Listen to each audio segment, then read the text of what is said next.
បងប្អូនឃើញអាមួយនោះគេថាគេអនុញ្ញាតខ្លួនគេឲ្យសួរខ្ញុំប្លុកចោលទេខ្ញុំអត់មាត់ទេគេថាអនុញ្ញាតឲ្យសួរគេទៅបាត់ឃើញនៅ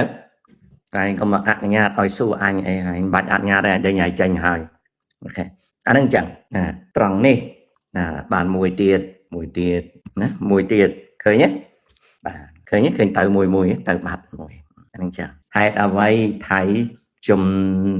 តចំនួនចង់បានដីខ្មែរបើចៅឯងមានដីហើយមិនចង់ឲ្យថៃកាត់ឈ្មោះឲ្យតាពីព្រោះភ្លើដល់ថ្នាក់អត់ស្គាល់ថាដីមានប្រយោជន៍យ៉ាងម៉េចអូខេបើមិនចង់បានទេទាំងផ្ទះទាំងអីកាត់ឈ្មោះឲ្យតានៅអាមេរិកអាចជួលមេធាវីតំណាងតាទៅកាត់ឈ្មោះយកពីព្រោះភ្លើពេក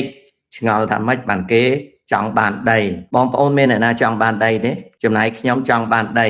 បើភ្លើមិនចង់បានដីទេតែសពកាត់ឈ្មោះយកខ្ញុំមានលទ្ធភាពនឹងតាក់ទងមេធាវីឲ្យកាត់ឈ្មោះយកអូខេហើយបើកាត់ឈ្មោះយកហើយខ្ញុំយកដីនឹងទៅចែកឲ្យអ្នកអត់ដីពីព្រោះវាមានមនុស្សភ្លើចេះតែឆ្ងល់ថាម៉េចបានសៀមវាចង់បានដី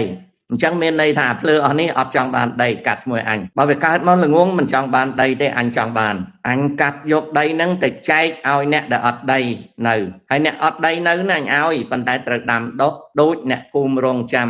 បើមិនដាំអញអត់ឲ្យដីទេអូខេអញ្ចឹង RAT បើមិនចង់បានដីទេប្រាប់ឈ្មោះតា